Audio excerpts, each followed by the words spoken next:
alaikum wa rahmatullahi wa barakatuhu. On calminama, on jurama, en garti e windande men goo. Ɗo henna ko allif wiyete.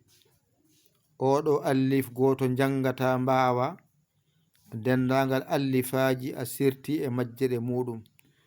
Allif nani ɗo ko allif jowiɗo, allif taƴƴo ciginte. Ko jangete allif ko ɗo haaɗi. Ay bajorɗo nani. Juburba, juburba, bajorɗo, bajorɗo.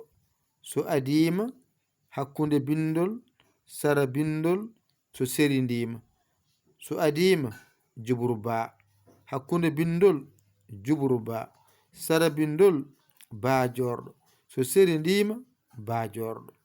Ay ɗo ko tajorɗo.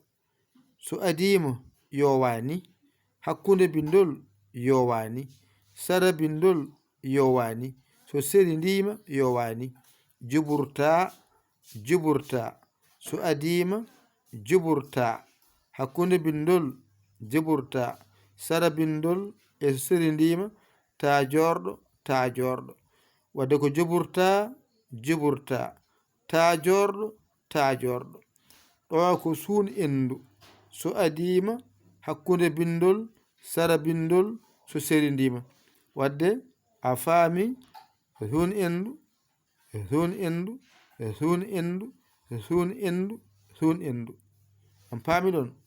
To tan jangata mbawa certa e majjere allifaji, certa e majjere toɓɓere ba, certa e juburta e tajorɗo, certa e sun endu. Ɗo tan mbawata allifaji, ɗo mbawata allif jowiɗaji, ɗo mbawata allif taƴƴoji, ɗo mbawata tiginteji, ɗo mbawata juburba, ɗo mbawata bajorɗo, ɗo mbawata juburta, ɗo mbawata tajorɗo, ɗo mbawata sun endu, sun endu.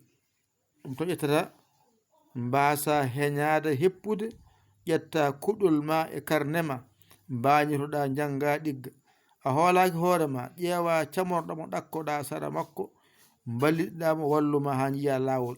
Walla nodda en 00221 77 906 14 81. mbaɗa yaya, mbaɗa li, jiiya WhatsApp o, ngara caggirɗa. A saggani noon, alhamdulillahi rabbil alamin.